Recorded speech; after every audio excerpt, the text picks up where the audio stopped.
નમસ્કાર મિત્રો, my self ઉત્સવ પરમાર. તો મિત્રો, આજનો લેક્ચર જે રહ્યો એ આપણા માટે ઘણો ઇમ્પોર્ટન્ટ છે. આપણે જાણીએ છીએ તેમ જીપીએસસી ક્લાસ 1-2 માટે 2026ની ડિટેલ નોટિફિકેશન જે રહી એ આવી ગઈ છે. તો મિત્રો, આજનો જે લેક્ચર છે એમાં આપણે ટૂંકમાં જે આ જેટલી પણ પોસ્ટ છે એને સમજી લઈશું અને જે નેક્સ્ટ આગળના 2 મહિના છે એ 2 મહિનામાં આપણે શું કરવું જોઈએ કે જેથી આપણે પ્રિલિમ્સ પાસ કરી શકીએ અને આપણને મેન્સ આપવા મળે. તો આજનું લેક્ચર જે ખાસ કરીને બિગિનર સ્ટુડન્ટો છે જેમને ક્લાસ 1-2માં 1 યા 2 એટેમ્પ્ટ આપ્યા છે અને એ લોકો પ્રિલિમ્સ ક્લિયર નથી કરી શકતા, તો એ લોકો માટે શું કરવું જોઈએ કે જેથી આ જે પ્રિલિમ્સ છે 2026ની એ ક્લિયર કરી શકાય. તો આજનું લેક્ચર તમારા માટે ઇમ્પોર્ટન્ટ છે, તમે છેક સુધી લેક્ચરમાં જોડાયેલા રહેશો. બરાબર છે. તો મિત્રો, મારું પહેલાં ઇન્ટ્રોડક્શન આપી દઉં. તો મેં ગુજરાત ગવર્મેન્ટમાં કામ કરેલું છે, બીટેક મિકેનિકલ એન્જિનિયરિંગમાં ગ્રેજ્યુએશન છે મારું, અને હું સ્ટુડન્ટોને મેન્ટરશીપ આપું છું. યુપીએસસીની મેન્સ આપેલી છે, જીપીએસસીમાં ઇન્ટરવ્યૂ પણ છે અને આપેલા પણ છે. એટલે મારા બહોળા અનુભવના આધારે જે નવા તૈયારી કરતા મિત્રો છે તેને આ લેક્ચર ઘણું ઇમ્પોર્ટન્ટ રહેશે. તો આજનો લેક્ચર આપણે સ્ટાર્ટ કરીએ. તો સૌપ્રથમ તો મિત્રો, આપણે જાણીએ છીએ તેમ આ ડિટેલ નોટિફિકેશન હમણાં જ આવી છે, બરાબર છે. અને જે પ્રિલિમ્સની ડેટ છે તે 7/6/2026 એ આપવામાં આવી છે. એટલે આપણે આજે લગભગ 8 તારીખ થઈ છે, 9 તારીખ થઈ છે. એટલે આમ જોઈએ તો ગણીને 2 મહિના બાકી છે, બરાબર છે. હવે આ 2 મહિનામાં આપણી સ્ટ્રેટેજી શું હોવી જોઈએ કે આપણે એક્ઝામ જરી એને ઇઝીલી ક્લિયર કરી શકીએ. તો સૌ પ્રથમ તો મિત્રો, સ્ટ્રેટેજીની આપણે પછી વાત કરીએ, પહેલાં થોડી બેઝિક તમને નોટિફિકેશન વિશે ડિટેલ આપી દઉં. તો સૌ પ્રથમ જે આ ડિટેલ નોટિફિકેશન આવી હતી એ 71 પોસ્ટ માટે આવી હતી, બરાબર છે. એ પોસ્ટની આપણે ડિટેલમાં પછી વાત કરીએ. પછી 1-2 દિવસ પછી એમાં બીજી પોસ્ટનો વધારો થયો, જેમાં ક્લાસ 1ની બીજી 14 પોસ્ટ વધારવામાં આવી અને ક્લાસ 2ની 128 પોસ્ટ વધારવામાં આવી. આમ કુલ 213 પોસ્ટ માટે હવે પરીક્ષા લેવામાં આવશે. એટલે આ બહુ સારી પોસ્ટ છે અને આ વખતે જે બી વિદ્યાર્થીઓ ક્લાસ 1-2 ઓફિસર બનવાની ચાહના રાખે છે તેમના માટે આ જે ભરતી રહે ઇમ્પોર્ટન્ટ છે. અને આ વખતે તમે સારી એવી તૈયારી કરીને લાગી જાઓ અને લાગી શકાય એવું છે, કારણ કે ભરતીની નંબર ઓફ પોસ્ટ રહે એ ઘણી વધારે છે. તો સૌપ્રથમ મિત્રો, આપણે આ જે 71 પોસ્ટ છે તેની પહેલાં ચર્ચા કરી લઈએ. જેમાં ગુજરાત વહીવટી સેવા એટલે એને કહેવાય ગુજરાત એડમિનિસ્ટ્રેટિવ સર્વિસ, જેની 5 પોસ્ટ છે. બાકી તમે અહીંયાથી કેટેગરી વાઇઝ દેખી શકશો. વિડીયો પુશ કરીને તમે દેખી લેજો, એટલે આપણે વિડીયો જે રહ્યો લેન્થી ના બને, જે કામનું મટીરિયલ છે એ હું તમને આપી શકું. પછી જે નાયબ પોલીસ અધિક્ષક એટલે ડીવાયએસપી કહેવામાં આવે છે, તેની 8 પોસ્ટ છે. એમ થઈને ક્લાસ 1 ટોટલ 13 પોસ્ટ. હવે ક્લાસ 2ની વાત કરીએ તો સરકારી શ્રમ અધિકારીની 13 પોસ્ટ, મદદનીશ જિલ્લા રજિસ્ટ્રારની 7 પોસ્ટ કોઓપરેટિવ સોસાયટીની. પછી અધિક્ષક નશાબંધી અને આબકારીની 11 પોસ્ટ, સમાજ કલ્યાણ અધિકારી 11, મદદનીશ નિયામકની ટોટલ 6 પોસ્ટ છે. નાગરિક અને અન્ન પુરવઠા જે મંત્રાલય છે તેની અંડરમાં આવે છે. સહાયક માહિતી નિયામક એની 4 પોસ્ટ અને નગરપાલિકા મુખ્ય અધિકારી એટલે કે ચીફ ઓફિસર એની 6 પોસ્ટ. આમ થઈને ક્લાસ 2ની ટોટલ 58 પોસ્ટ અને ક્લાસ 1ની ટોટલ 13 પોસ્ટ. આનો સરવાળો કરીને ટોટલ 71 પોસ્ટ માટે આ ડિટેલ નોટિફિકેશન આવી. હવે પછી આની અંદર એડેન્ડમ એટલે કે નવી જે પોસ્ટ હતી એ આ લોકોએ એડ કરી અને એમાં જે એક્ઝિસ્ટિંગ પહેલાં 5 જીએએસની પોસ્ટ હતી એમાં +6 બીજી કરી, એટલે ટોટલ જીએસની ડેપ્યુટી કલેક્ટરની પોસ્ટ 11 થઈ ગઈ. અધિક્ષક નશાબંધી અને આબકારીની 1 પોસ્ટ કરી નાખી, વધારો કર્યો. નાયબ કમિશનર કુટીર ઉદ્યોગમાં 5 પોસ્ટનો વધારો, મદદનીશ કમિશનર આદિજાતિ વિકાસમાં 2 પોસ્ટ. એમ થઈને ક્લાસ 1માં ટોટલ 14 પોસ્ટનો વધારો થયો, બરાબર છે. અને ક્લાસ 2ની જે પોસ્ટ છે મિત્રો, અહીંયા તમે જોઈ શકો છો કે મદદનીશ કમિશનર કુટીર ઉદ્યોગમાં 20 પોસ્ટનો વધારો કર્યો ટોટલ. તાલુકા વિકાસ અધિકારીની 30 પોસ્ટ છે, જેને આપણે ટીડીઓ તરીકે ઓળખીએ છીએ. ડીઆઈએલઆરની 20 પોસ્ટ, આદિજાતિ વિકાસ અધિકારી, પહેલાં ટીડીઓ જે ટ્રાઇબલ ડેવલપમેન્ટ ઓફિસ એની અલગથી એક્ઝામ લેવાતી હતી, પણ હવે આને મિક્સ કરી દીધી. મામલતદારની 25 પોસ્ટ છે, સેક્શન અધિકારીની 25 પોસ્ટ વિધાનસભાના, અને જીપીએસસીના સેક્શન અધિકારીની 1 પોસ્ટ. આમ થઈને ક્લાસ 2ની ટોટલ 128 પોસ્ટ. તો ટોટલ જે રહી પોસ્ટ એ હવે આપણા જોડે છે 213. હવે મિત્રો, એક્ઝામની સ્ટ્રેટેજી જે રહી એ ઘણી ઇમ્પોર્ટન્ટ છે, બરાબર છે. હવે પોસ્ટ 213ના આધારે છે. હવે થોડી આપણે સ્ટ્રેટેજી રિલેટેડ વાત કરી લઈએ. આ તો પોસ્ટની વાત થઈ. હા મિત્રો, આમાં એક વસ્તુ સમજાવવાની છે. ઘણા મિત્રો એવી આશા રાખતા હોય છે કે જીપીએસસીથી આપણે ડીવાયએસપી ડેપ્યુટી કલેક્ટર બની જઈએ તો આપણે રિટાયર્ડ થઈએ ત્યારે આપણને આઈએએસનું પ્રમોશન આવી જતું હોય છે. પણ આ અમુક સિલેક્ટેડ પોસ્ટ માટે જ છે, બરાબર છે. ખરેખર આઈએએસનું પ્રમોશન કઈ કઈ પોસ્ટથી આવે તે સમજવું જરૂરી છે. તો મિત્રો, જો તમે ફર્સ્ટ ડાયરેક્ટ ભરતીથી ગુજરાત વહીવટી સેવા એટલે કે જીએએસમાં લાગો છો તો ડેફિનેટલી તમે રિટાયર્ડમેન્ટના જીએસ અત્યારે જુનિયર સ્કેલ ઉપર તમે લાગ્યા તો આ 12 થી લઈને 15 વર્ષ પછી તમે આઈએએસમાં પ્રમોશન થઈ જશે તમારું, બરાબર છે. અને તમે ડીવાયએસપી તરીકે લાગ્યા તો 12 થી 15 વર્ષના સમયગાળા પછી તમે એસપીનું પ્રમોશન આવી જશે, એટલે કે આઈપીએસનું પ્રમોશન તમારે આવી જશે. આ સિવાય મિત્રો જે ક્લાસ 2ની પોસ્ટ, આ સિવાય જેટલો પણ ક્લાસ 1ની પોસ્ટ રહી, જેમાં અહીંયા જેટલી બી પોસ્ટ છે મિત્રો, એ પોસ્ટમાં તમે જશો તો એ પોસ્ટથી તમે આઈએએસ નહીં બની શકો. તમે ગુજરાત સરકારની જે ગુજરાત સિવિલ સર્વિસીસ ક્લાસ 1 છે એની અંદર આગળ વધી શકશો, પણ તમે આઈએએસ નહીં કહેવાઓ, બરાબર છે. ભલે તમારું જેમ કે તમે અત્યારે સેક્શન અધિકારી સચિવાલયમાં લાગ્યા, હવે તમે પ્રમોશનથી જોઈન્ટ સેક્રેટરી બન્યા રિટાયરમેન્ટના એજ ઉપર, તો જોઈન્ટ સેક્રેટરી એ આઈએએસના ઇક્વિવેલન્ટ કલેક્ટરથી એક સ્ટેપ ઉપરની પોસ્ટ છે, બરાબર છે. તો પણ તમે આઈએએસ નહીં કહેવાઓ, કારણ કે તમારી સેક્રેટરીએટ સર્વિસમાં કહેવાય. તો આ મિત્રો મેઇન ડિફરન્સ છે કે જો તમે જીએએસમાં લાગ્યા, ડીવાયએસપીમાં લાગ્યા તો તમે રિટાયરમેન્ટની એજ ઉપર આઈએએસ આઈપીએસ બની શકશો. અને બીજી 2 પોસ્ટ ઇમ્પોર્ટન્ટ છે, જેમ કે અત્યારે તમે તાલુકા વિકાસ અધિકારી તરીકે લાગ્યા, બરાબર છે, અને જિલ્લા નિરીક્ષક જમીન દફતર તરીકે લાગ્યા. તાલુકા વિકાસ અધિકારી એટલે ટીડીઓ, બરાબર છે, અને સોરી, જિલ્લા નિરીક્ષક જમીન દફતરને ભૂલી જાઓ, તમે મામલતદાર તરીકે લાગ્યા. તો મિત્રો, મામલતદારથી સીધું તમારું પ્રમોશન યા તો ડેપ્યુટી ડીડીઓમાં થશે યા તો ડેપ્યુટી કલેક્ટરમાં થશે. એટલે આ જે પોસ્ટ રહી ટીડીઓ અને મામલતદાર, એનાથી તમારું પ્રમોશન જીએએસમાં આવશે અને જીએએસથી તમે આઈએએસનું પ્રમોશન લઈ શકો છો. એટલે ક્લાસ 2માં આ 2 પોસ્ટ ઇમ્પોર્ટન્ટ છે જો તમારે સિનિયોરિટી પ્રમાણે આગળ આઈએએસ બનવાની ઈચ્છા હોય તો. આ સિવાયની જેટલી બી ક્લાસ 2ની પોસ્ટ રહી એ પોસ્ટની અંદર તમે આઈએએસ નહીં બની શકો. ભલે તમે આઈએએસની ઇક્વિવેલન્ટ રેન્કમાં જતા રહેશો પણ તમે આઈએએસ નહીં કહેવાઓ. તો આ એક ઇમ્પોર્ટન્ટ ફેક્ટ હતું, તે આપણે ધ્યાનમાં રાખવું જરૂરી છે, બરાબર છે મિત્રો. અને હવે આપણે સ્ટ્રેટેજી રિલેટેડ વાત કરીએ તો સ્ટ્રેટેજી માટે આપણે થોડા વ્હાઇટ બોર્ડમાં જતા રહીએ એટલે થોડું ડિસ્કશન કરવું આપણે સહેલું રહે, બરાબર છે. થોડી આપણે સ્ટ્રેટેજી રિલેટેડ વાત કરી દઈએ. આપણે જાણીએ છીએ તેમ જીપીએસસી ક્લાસ 1-2ને 2 મહિના બાકી રહ્યા છે. આપણે 2 મહિનાની અંદર પ્રિલિમ્સ ક્લિયર કરવાની છે. તો આ માટે આપણી સ્ટ્રેટેજી શું હોવી જોઈએ? સૌ પ્રથમ તો મિત્રો થોડું બેઝિક ક્લિયર કરી દઈએ આપણે. જો તમારે કોઈ પણ જીપીએસસી કે યુપીએસસી રિલેટેડ ડાઉટ્સ હોય તો તમે આ યુટ્યુબ ચેનલના એડવર્ટાઇઝ મીન્સ કે નોટિફિકેશન સેક્શનમાં જશો તો તમને મારું ઈમેલ આઈડી મળી જશે. તમે ઈમેલ આઈડી ઉપર મને એની ટાઈમ મેસેજ કરી શકો છો. હું મારા કન્વિનિયન્સના ટાઈમ પ્રમાણે તમારા દરેક લોકોના ક્વેશ્ચનનો આન્સર આપવાનો પ્રયત્ન કરીશ, બરાબર છે. અને વધારે ડિટેલ ઇન્ફોર્મેશન જેમ કે મેન્સ આન્સર રાઇટિંગ કઈ રીતે કરવી, એમાં કયા કયા પ્રકારના કીવર્ડ્સ ઉપયોગ કરવા, એના માટે મિત્રો તમે મારી ટેલિગ્રામ ચેનલમાં જોડાઈ શકો છો. આ દરેક વસ્તુની લિંક તમને વિડીયોના ડિસ્ક્રિપ્શનમાં મળી જશે અને ચેનલના ડિસ્ક્રિપ્શનમાં પણ મળી જશે, ઈમેલ આઈડી અને ટેલિગ્રામ ચેનલ. તમે એનાથી જોડાઈ શકો છો અને કોઈ ડાઉટ્સ હોય તો તમે મને પૂછી શકો છો, બરાબર. હવે આપણે કન્ટિન્યુ આવી છે સ્ટ્રેટેજી તરફ. તો જીપીએસસી પાસ કરવા માટે સ્ટ્રેટેજી શું હોવી જોઈએ? સૌ પ્રથમ તો મિત્રો જીપીએસસી પાસ કરવા માટે આપણે ટોટલ 9 to 10 સબ્જેક્ટ ઉપર પકડ બનાવવી પડે, બરાબર. આપણે જાણીએ છીએ પહેલાં તો 400 માર્કના 2 પેપર હતા, હવે એક પેપર કરી નાખ્યું છે 200 માર્કનું, બરાબર છે. હવે 9 સબ્જેક્ટને 200 માર્ક્સ પ્રમાણે આપણે ગણીએ મિત્રો તો પર ક્વેશ્ચન આપણે જોઈએ તો 22 પર સબ્જેક્ટ 22 ક્વેશ્ચન સમથિંગ આપણા ભાગમાં આવે. પણ આવું જનરલી દરેક સબ્જેક્ટમાં મેન્ટેન નથી થતું. જેમ કે મેથ્સ રિઝનિંગના 20થી લઈને 30 ક્વેશ્ચનની વચ્ચે આ લોકો પૂછતા હોય છે. પોલિટીના ક્વેશ્ચન અમુક વાર 30 હોય, અમુક વાર 35 હોય, અમુક વાર 40 પણ પૂછી લેતા હોય છે.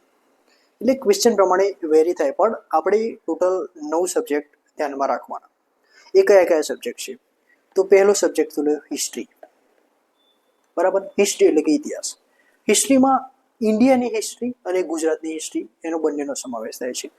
ઇન્ડિયામાં એન્શિયન્ટ એટલે કે પ્રાચીન ભારતનો ઇતિહાસ, મધ્યકાલીન ભારતનો ઇતિહાસ અને મોડર્ન હિસ્ટ્રી. ગુજરાતના સંદર્ભમાં પણ એન્શિયન્ટ હિસ્ટ્રી, મિડેવલ હિસ્ટ્રી એટલે કે મધ્યકાલીન અને મોડર્ન હિસ્ટ્રી, એ ત્રણ આપણે કવર કરવાની થાય. બરાબર. બુક્સ અને એની આપણે પછી વાત કરીએ. બીજો સબ્જેક્ટ જે રહ્યો એ પોલિટી.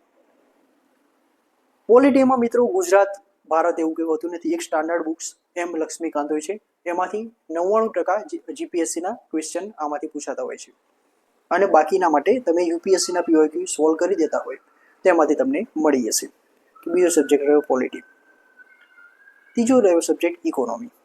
ઇકોનોમીમાં પણ મિત્રો બે બાયફર્કેશન થશે, એક ગુજરાતની ઇકોનોમી અને એક ઇન્ડિયાની ઇકોનોમી. બરાબર છે. ગુજરાતની ઇકોનોમીમાં ગુજરાતનું બજેટ, ઇકોનોમિક સર્વે, જેમ કે છેલ્લા 3-4 વર્ષના બજેટ તમે જોઈ લો, એટલે કે ગુજરાત સરકારની જે સ્કીમ ને ઇનિશિયેટિવ્સ છે તમને બધા ધ્યાનમાં આવી જાય. બરાબર. અને ઇન્ડિયા લેવલની ઇકોનોમી માટે તમે એનસીઈઆરટીની ક્લાસ 9 થી 12ની બુકનું પ્રિપેર કરો, પ્લસ મૃણાલ સરનું હેન્ડઆઉટ લઈ લો તો તમારું ઇકોનોમી ઓવર થઈ જશે. જીપીએસસી માટે મૃણાલ સરનું હેન્ડઆઉટ મોર દેન ઇનફ છે, એટલું તમે ડિટેલમાં નહીં વાંચો તો પણ ચાલશે, પણ બેઝિક કન્સેપ્ટ થોડા કરી લો. ત્રીજો સબ્જેક્ટ રહ્યો આ ઇકોનોમી. હવે ચોથો સબ્જેક્ટ છે જીઓગ્રાફી. જીઓગ્રાફીમાં એટલે કે ભૂગોળ, એમાં ગુજરાત અને ભારત બંનેનું ભૂગોળ કરવાનું થશે. બુક્સ અને એની આપણે પછી વાત કરીશું. બરાબર છે. પાંચમો સબ્જેક્ટ રહ્યો સાયન્સ અને ટેકનોલોજી. સાયન્સ અને ટેકનોલોજીને કવર કરવું હોય તમે તો બેઝિક એનસીઈઆરટી લેવલનું અથવા તો લ્યુસેન્ટ નામની બુક આવે છે, એનાથી તમે સાયન્સ એન્ડ ટેકનોલોજી કરી શકો છો. પછી environment and ecology. Environment and ઇકોલોજીમાં શંકર આઈએસનું સારું એવું મટીરિયલ હોય છે.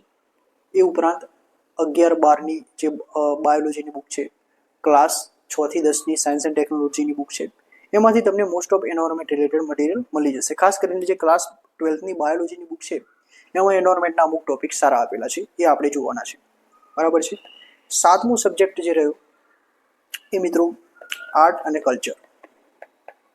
આર્ટ અને કલ્ચરને આપણે હિસ્ટ્રીનો જ ભાગ ગણાય, પણ મેં એક અલગ સબ્જેક્ટ તરીકે લીધું છે, કારણ કે પછી જો હિસ્ટ્રીમાં ભેગું ગણી લઈએ તો એ બહુ વાસ્ટ સબ્જેક્ટ થઈ જાય. આર્ટ એન્ડ કલ્ચરમાં મિત્રો એક ગુજરાતનું આર્ટ એન્ડ કલ્ચર અને ઇન્ડિયાનું આર્ટ એન્ડ કલ્ચર.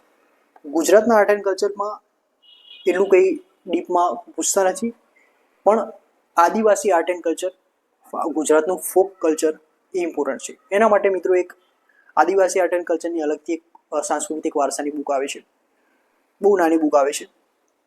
ઉપરાંત જોરાવરસિંહ જાદવ, અસુતાબેન સેદાણી અને બીજા હમણાં અત્યારે તો નવા કોચિંગ ઇન્સ્ટિટ્યૂટની ઘણી બુક જે રે પબ્લિશ થઈ છે, જે મોસ્ટ ઓફ લોકો પ્રિફર કરતા હોય છે. પણ મેં અસુતાબેન સેદાણી, જોરાવરસિંહ જાદવ અને આદિવાસી કલ્ચર માટે અલગથી એક બુક પ્રિફર કરેલી છે. એ ખાસ કરીને મેન્સ આન્સર રાઇટિંગમાં ઘણી ઉપયોગી છે, અને આપણું ફાઇનલ સિલેક્શન મેન્સના આધારે થાય છે, ના કે પ્રિલિમ્સના આધારે. તો આર્ટ એન્ડ કલ્ચર માટે મિત્રો તમે આ રીતે કરી શકો છો. ગુજરાતના ઇન્ડિયાના આર્ટ એન્ડ કલ્ચરમાં નીતિન સિંઘાનિયાની બુક ઇમ્પોર્ટન્ટ છે, તો ઇન્ડિયાનું આર્ટ એન્ડ કલ્ચર એમાંથી થઈ ગયું. તો આ સાતમો સબ્જેક્ટ રહ્યો મિત્રો. હવે આઠમો સબ્જેક્ટ જે રહ્યો એ આમ તો અલગથી ના ગણી શકાય, કારણ કે એ સ્ટડીનો જ ભાગ છે, બટ હું આમાં અલગથી લઈશ, અને એ છે કરંટ અફેર્સ. કરંટ અફેર્સ મિત્રો ખાસ કરીને હવે જીપીએસસીમાં જે ગોખવા લાયકનું કરંટ અફેર હતું એ તો બંધ થઈ ગયું છે. એટલે તમે છેલ્લા 1-2 વર્ષના જે હોટ ટોપિક ચાલતા હોય એ કરી શકો છો, અને એના માટે વિઝન આઈએસનું તમે 1-2 વર્ષના પહેલાંની પીડીએફ તમે વાંચી લો, અથવા તો ફિઝિકલ પણ ઝેરોક્સ અવેલેબલ છે એ પ્રિફર કરી શકો છો. તો જો તમે ગુજરાતી મીડિયમમાં કમ્ફર્ટેબલ હોય તો ગુજરાતી કોચિંગ ઇન્સ્ટિટ્યૂટની ઘણી બધી પબ્લિશ થતી હોય છે, એ તમે પ્રિફર કરી શકો છો. તો આ થયો 8મો ટોપિક કરંટ અફેર્સ. હવે 9મો સબ્જેક્ટની મિત્રો વાત કરીએ તો એમાં મેથ્સ અને રિઝનિંગ. 25 થી 30 માર્ક્સનું મેથ્સ અને રિઝનિંગ આવતું હોય છે. એના માટે તમે જેમ કે આરએસ અગ્રવાલને આ બધી ક્વોન્ટમ કેટ માટે સર્વિસ કે વર્માની બુક આવતી હોય છે, આ બધી બુક યુપીએસસી સીસેટ લેવલે તમે કરો તો ઓકે છે, બટ જીપીએસસીમાં એટલું બધું તમારે કરવાની જરૂર નથી.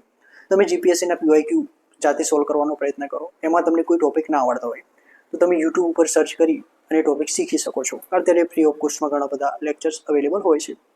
તો મેથ્સ અને રિઝનિંગ માટે મિત્રો બુક પ્રિફર કર્યા કરતાં પીવાયક્યુ અને યુટ્યુબનો સારો એવો તમે ઉપયોગ કરો. જો તમે જીપીએસસી માટે ખાલી એપ્રોચ કરતા હોય, તમે સીસેટની બધું આપતા હોય તો તમારે જેમ કે ક્વોન્ટમ કેટની સર્વિસ કે વર્માની બુક આવતી હોય છે, આરએસ અગ્રવાલ આ ટાઈપની બધી બુક એ પ્રિફર કરી શકો છો.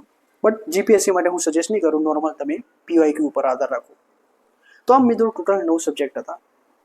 હવે આ 9 સબ્જેક્ટની ડિટેલમાં તમારે કઈ કઈ બુક તમારે પ્રિફર કરવી જોઈએ, કયા કયા ટોપિક, તો આ મારી યુટ્યુબ ચેનલ ઉપર તમને જીપીએસસી માટે કઈ કઈ બુક્સ પ્રિફર કરવી જોઈએ એનો અલગથી એક વિડીયો મેં બનાવેલું જ છે, તમે એ જોઈ શકો છો. અને એમાં કોઈ ડાઉટ્સ હોય તો તમે મને જીમેલ થ્રુ મેસેજ કરીને પૂછી શકો છો. તો આ બુક રિલેટેડ ડાઉટ્સ જે રહ્યા એ કમ્પ્લીટ થઈ ગયા. હવે 2 મહિનામાં મિત્રો શું કરવું જોઈએ, 2 મહિનાની થોડી આપણે સ્ટ્રેટેજી જોઈ લઈએ. તમારા જોડે 60 દિવસ છે, આપણા જોડે 9 સબ્જેક્ટ છે. હવે દરેક સબ્જેક્ટને તમે 6 દિવસ આપો, 6 ડે, તો 54 દિવસ પ્રમાણે 600 દિવસ ઇનફ છે, બરાબર છે. જો તમે એવું હું એઝ્યુમ કરી લઉં છું કે તમે 1-2 વર્ષથી તૈયારી કરો છો, તો અત્યારે 2 મહિનામાં તમે આ ટાઈપના ટાઈમ મુજબ ડિવાઈડ કરી શકો છો. તો 9×54 એટલે કે 54 દિવસ જતા રહે, અને છેલ્લા જે 6 દિવસ બચ્યા મિત્રો એમાં તમે રિવિઝન કરી શકો છો. તો આ બેઝિક ટાઈમ સ્કેલ પ્રમાણેની આપણી ડિવિઝન હતું, બરાબર. હવે થોડું પેપરનું એપ્રોચ કઈ રીતે રાખવું એના ઉપર ધ્યાન આપીએ. તો આપણે જાણીએ છીએ 200 MCQ છે, અને પોસ્ટ જે રહી એ આપણા જોડે છે 213 સમથિંગ પોસ્ટ છે, બરાબર છે. તો મિત્રો 213 પોસ્ટ છે, 200 માર્ક્સનું પેપર છે, તો કટ ઓફ કેટલું રહેશે? તો ગઈ વખતે મિત્રો પેપરનું લેવલ સારું હતું એટલે 89 સમથિંગ કટ ઓફ ગયું હતું, બરાબર છે. આ વખતે જો હાર્ડમાં હાર્ડ પેપર નીકાળી દે તો પણ મિત્રો 95+ કટ ઓફ થઈ જાય, કારણ કે 213 જેટલી જગ્યા છે, બરાબર. એટલે 95+નો સ્કોર એ તમારે સેવ કરીને ચાલવાનો. અને પેપરનું લેવલ તો મિત્રો હશે જ, તમે એ વસ્તુ ભૂલી જાઓ કે પેપર ઇઝી આવશે. પેપરનું લેવલ સારું એવું હશે અને તમારે તૈયારી પણ સારી કરવી પડશે. એટલે જો તમે 95 અથવા તો, અને જે લોકોનો મિત્રો 100+ સ્કોર તમે કરી શકતા હોય તો ડેફિનેટલી એ નક્કી છે કે તમે આ વખતે મેન્સ આપશો, બરાબર. એટલે મેન્સની પણ અત્યારે જોડે જોડે તૈયારી ચાલુ કરી શકો છો તમે, બરાબર. તો 100+ જે રહ્યા એ આ એક્ઝામ માટે સેફ સ્કોર ગણી શકાય, અને આપણે 100+ લાવવાનો ટાર્ગેટ કરવાનો, એટલે આપણે સેફ ઝોનમાં આવી જઈએ, બરાબર. હવે ઘણા મિત્રોનો એવો ક્વેશ્ચન રહેતો હોય છે કે સાહેબ આપણે ક્વેશ્ચન કેટલા એટેમ્પ કરવા જોઈએ અને આપણે ટીક કેટલા મારવા જોઈએ. તો મિત્રો દરેક વ્યક્તિ માટે અલગ હોય. હું ખાસ કરીને જે એક્ઝામ લઈ એમાં 180 સમથિંગ તો મિનિમમ આપણે મારવા જોઈએ ટીક. જેટલા બી MCQ રહ્યા એમાં જે નથી આવડતા એ તો મિત્રો સ્કીપ જ કરવાના. તમને આવડે છે, જો તમે 50-50 છો તો એ 100% એટેમ્પ કરવાના, કારણ કે એમાં સાચો પડવાના ચાન્સીસ અને ખોટા પડવાના 50% ચાન્સીસ છે, બરાબર. અને તમે શ્યોર છો તો કોઈ પ્રશ્ન જ નથી. તો ધારો કે 200 પ્રશ્ન છે, એમાંથી તમે 100 પ્રશ્ન રહ્યા એમાં શ્યોર છો, બરાબર. 50 પ્રશ્ન એવા રહ્યા કે જેમાં તમે 50-50% હોઈ શકો, તેમાં અમુક સ્કીપ બી કરી શકો, અમુક એટેમ્પ પણ કરી શકો. હું જનરલી એટેમ્પ કરું છું, બરાબર. એટલે 160 થી લઈને 180 સુધીનો એટેમ્પનું ટાર્ગેટ રાખવાનું. ઘણા એવા અંધભક્તો મેં જોયેલા છે કે જે 200માંથી 200 એટેમ્પ કરતા હોય છે. આવા લોકો જે રહ્યા એ નેગેટિવમાં વધારે જતા રહેતા હોય છે અને એમનું સિલેક્શન નથી હોતું. તે એવા લોકો પ્રિલિમ્સ તો નીકાળી દેશે પણ મેન્સ નહીં નીકાળી શકે, બરાબર. એટલે મિત્રો 200માંથી 200 એટેમ્પ કરવા એ મૂર્ખામી ગણી શકાય, કારણ કે કોઈ વ્યક્તિ એ 100% સિલેબસ કવર કર્યો હોય તો પણ એને 200માંથી 200 પ્રશ્ન આવડતા હોય એવું પોસિબલ નથી. એટલે 180 સમથિંગ ટીક મારવાના. આ આપણે આઈડિયલ આંકડો પકડ્યો. હવે આમાં પ્લસ માઇનસ હોઈ શકે. એક્ઝામનું પેપરનું લેવલ કેવું છે, પછી તેની કન્ડિશન કેવી છે, જેમ કે લેન્થી પેપર હોય તો તમે ઓછા ટીક મારી શક્યા હોય. તો આ બધી વસ્તુ પેપરના આધારે ડિસાઇડ થાય છે, પણ જનરલી આપણે આઈડિયલ આંકડો 180 લઈને ચાલવાનું, બરાબર છે. અને આપણો ટાર્ગેટ શું હોવું જોઈએ કે 100+ આપણે માર્ક્સ લાવવાના છે. તો આ મિત્રો બેઝિક સ્ટ્રેટેજીમાં આપણે આ વાત કરીએ, જેમ કે 2 મહિનાનો ટાઈમ છે, દરેક સબ્જેક્ટને તમે 600 દિવસ આપી દો, અને બાકીના જે 6 દિવસ રહે એટલે 9 સબ્જેક્ટ છે, 9×54 પ્લસ બીજા જે 6 દિવસ રહે એને તમે રિવિઝનમાં આપી દો. તો આ નોર્મલ સ્ટ્રેટેજી હતી. હવે અલગથી હું મેન્સ માટે પણ અલગ સ્ટ્રેટેજીનો એક વિડીયો બનાવીશ, અને જ્યારે પ્રિલિમ્સ નજીક આવતી હશે ત્યારે કયા ટોપિક છોડવા અને કયા ટોપિક કરવા એ સંબંધિત પણ આપણે આગળ ચર્ચા અલગ લેક્ચરમાં કરીશું. બેઝિક થોડું સમજાવી દઉં તમને મિત્રો. કોઈ એક સબ્જેક્ટની વધારે સમય આપ્યા કરતાં જે 9 સબ્જેક્ટ છે એને ઇક્વિવેલન્ટ સમય આપવો એ જરૂરી છે, અને બેઝિક કન્સેપ્ટ કરી દેવાના. તમે ધારો કે ઇકોનોમીને 10 દિવસ આપો, હિસ્ટ્રીને 2 દિવસ આપો, એવું મૂર્ખામી નહીં કરવાની. દરેક સબ્જેક્ટનું સારો એવો રૂલ હોય છે, દરેક સબ્જેક્ટમાંથી સારા એવા ક્વેશ્ચન આવતા હોય છે, એટલે દરેક સબ્જેક્ટને થોડું થોડું વાંચવું એ વધારે મહત્વપૂર્ણ છે, રાધર દેન કે તમે કોઈ એક સબ્જેક્ટ વાંચો ને એક સબ્જેક્ટ સ્કીપ કરી દો. તો આ મિત્રો જીપીએસસી પ્રિલિમ્સ ક્લિયર કરવા માટે આમ ધ્યાનમાં રાખવું ઘણું જરૂરી છે કે દરેક સબ્જેક્ટમાં આપણને આવડવું જોઈએ. તો મિત્રો આગળ આપણે અલગથી જેમ પ્રિલિમ્સ નજીક આવશે તેમ થોડું ગાઈડન્સ રિલેટેડ લેક્ચર આપણે બનાવીશું. ત્યાં સુધી આ લેક્ચરમાંથી તમને જાણવા મળ્યું હોય તમે લાઇક કરી શકો છો, શેર કરી શકો છો, સબસ્ક્રાઇબ કરી શકો છો ચેનલને, અને તમારે કોઈ પણ ડાઉટ હોય તો તમે મને જીમેલ થ્રુ પૂછી શકો છો. બરાબર છે. હું કોમેન્ટ સેક્શનમાં જનરલી ઓછું ધ્યાન આપું છું, એટલે તમે સારો એવો જેન્યુઅન ક્વેશ્ચન હોય તો જીમેલ થ્રુ મને પૂછી શકો છો. જીમેલ આઈડી તમને ડિસ્ક્રિપ્શનમાં મળી જશે ચેનલના. અને આ રીતે એક્ઝામ રિલેટેડ મટીરિયલ્સ, અમુક કીવર્ડ્સ, આ બધું હું ટેલિગ્રામ ચેનલમાં અપડેટ કરતું રહેતું હોઉં છું, એટલે તમે ટેલિગ્રામ ચેનલને પણ જોડાઈ શકો છો. ટેલિગ્રામ ચેનલની લિંક પણ તમને ડિસ્ક્રિપ્શનમાંથી મળી જશે. તો આવા જ લેક્ચર સાથે મિત્રો આપણે નેક્સ્ટ લેક્ચરમાં મળીશું. ત્યાં સુધી મિત્રો તૈયારી કરતા રહો, જીપીએસસી ક્લાસ 1 ઓફિસર બની જાઓ, અને ત્યાં સુધી જય હિન્દ, જય ભારત.